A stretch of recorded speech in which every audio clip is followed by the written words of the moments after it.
자, 안녕하십니까. 타로 강의입니다. 오늘도 어제에 이어서 이너카드 이어가겠습니다. 자, 철조망으로 딱 보이는 어떤 카드가 딱 보이시죠?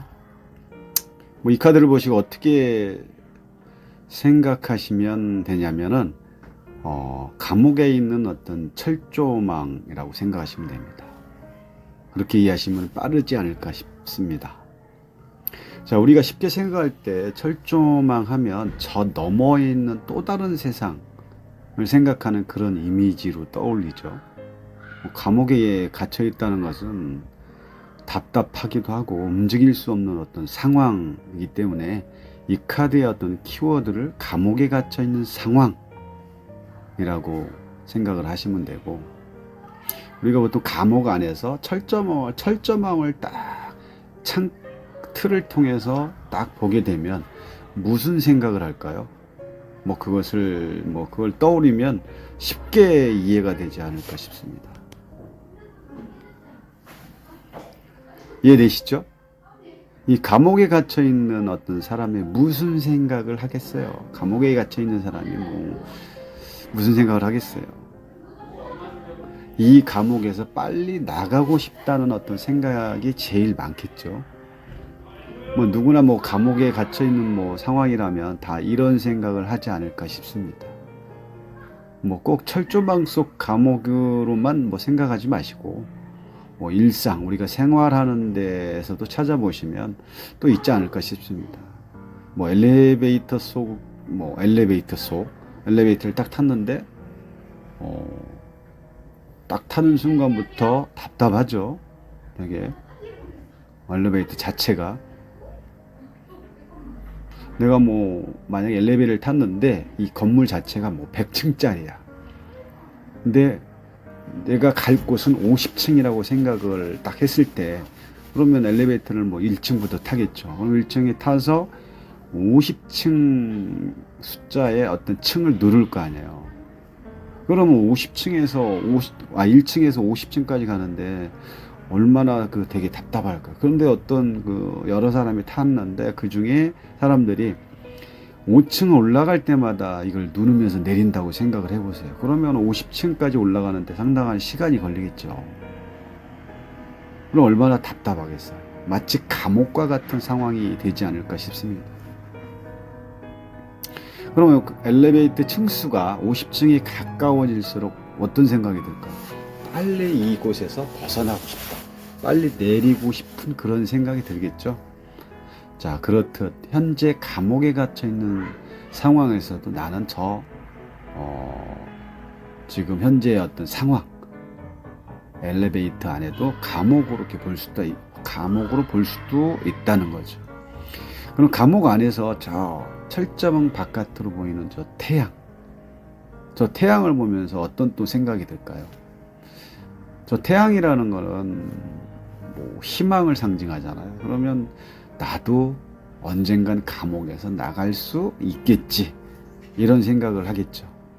왜? 태양이 떠오르기 때문에. 태양이 떠오른다는 건 나는 나중에 나갈 수 있다. 갇혀있는 상황에서 태양을 보면서 나갈 수 있다는 어떤 희망적인 생각을 하겠죠. 근데 태양이 아니라 달이었다면 생각이 달라지겠죠. 태양하고 달은 완전히 다르죠. 또 지금의 나는 감옥에 갇혀있는 상황이라고 생각하시면 지금 쉽게 이해가 되고요. 여기서 말하는 감옥은 또 물리적인 감옥이 될 수도 있고 마음의 감옥이 될 수도 있다는 어떤 두 가지 관점에서 보시면 될 것 같습니다. 또 보이지 않는 감옥으로 표현을 하고 있겠죠. 감옥에 갇혀 있는 상황이라면 언젠가는 나갈 수 있다라고 생각을 하면서 희망을 갖는 거고, 그러면서 내가 현재 나가지 못하는 그 기다림, 때를 기다려야 된다는 어떤 시간으로 볼 수도 있죠. 희망은 보이지만 지금은 움직이지 못하는 상황. 그러면 마음의 감옥이라든지 어떤 물리적인 감옥이든지 내가 저 태양을 보려면 다시 말해서 기다려야 된다는 거죠. 어떤 성찰의 시간이 필요하다는 거죠.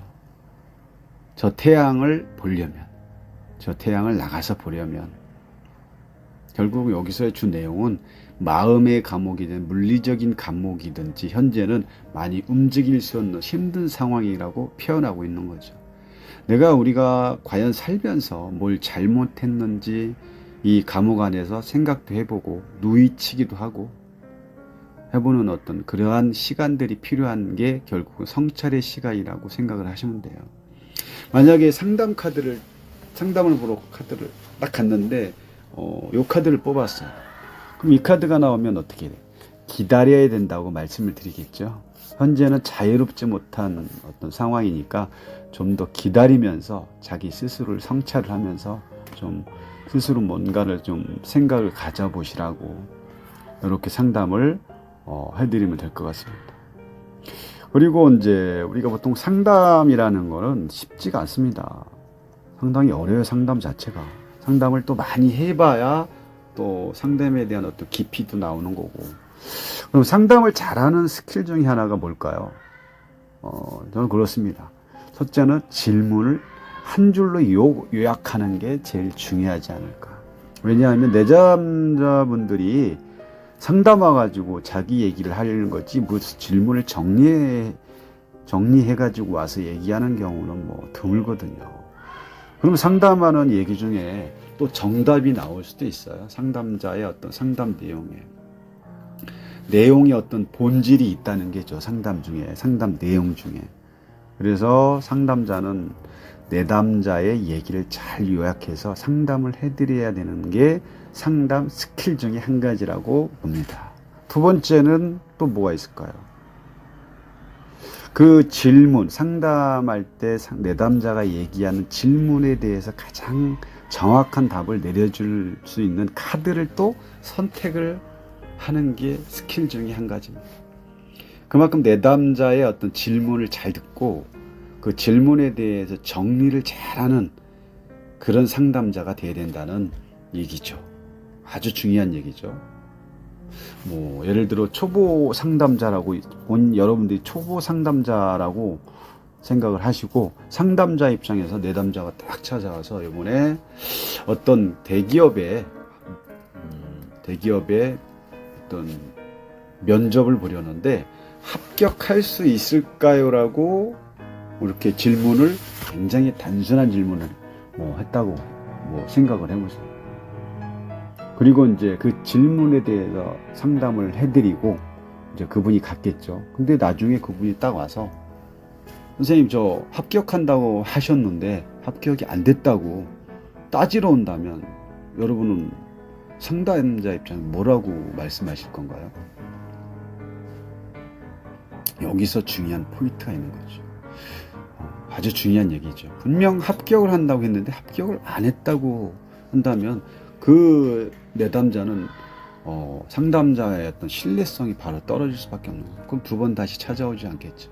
그래서 상담을 할 때는 어떤 직장 카드라든지 이런 부분에 대해서 상담을 할 때는 잘 확인을 하셔야 된다는 얘기예요. 보통 이제 대기업이라고 생각을 하면 대기업에 입사를 하려면 단계가 그냥 1단계가 아니라 3단계로 분류가 되는 경우가 상당히 많아요. 첫 번째 서류 전형, 두 번째는 면접, 세 번째는 최종 면접, 그 다음에 또 신체 검사라든지 적성 검사를 이렇게 하는 데도 있고요. 이게 분류를 하기 때문에 모든 게 이 최종적으로 끝나야 합격 여부를 알 수 있다는 얘기죠. 그래서 어떤 직업 관련 상담할 때는 이런 부분을 잘 상담을 하셔야 정확도가 올라갈 수 있는 거고 그 상담에 대한 내용을 가지고 다음에 디테일이 없는 겁니다.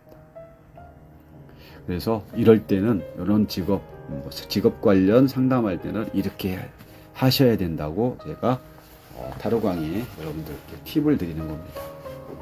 잘 모르셨겠다고 하겠죠? 잘 모르시죠? 아니면 아시는 분도 있지만. 그래서 타로 강의 유튜브를 통해라든지 아니면 상담 비법을 말씀드리는 거니까 좋은 어떤 해답을 찾는데 좋은 어떤 그런 쪽으로 됐으면 좋겠습니다. 자, 계속 말씀드리겠지만 이럴 때는 1차 면접에 대한 어떤 합격인지 불합격인지 최종 면접을 얘기하는지를 반드시 다시 한번 내담자분께 최종적으로 여쭤봐야 된다는 게 상담 시 정답이고요. 스킬 중에 스킬입니다. 자, 그래서 질문을 잘 정리할 필요가 있다는 거 다시 한번 말씀드리고요. 뭐 여기까지 지금 이 철조망의 어떤 모습에 대한 카드를 말씀드렸는데, 현재는 물리적인 그런 구속이냐 아니면 마음의 구속이냐, 이런 부분을 잘 이해하시고 상담을 해드리면 잘 하실 거라고 봅니다. 자, 지금까지 타로 강의였습니다. 감사합니다.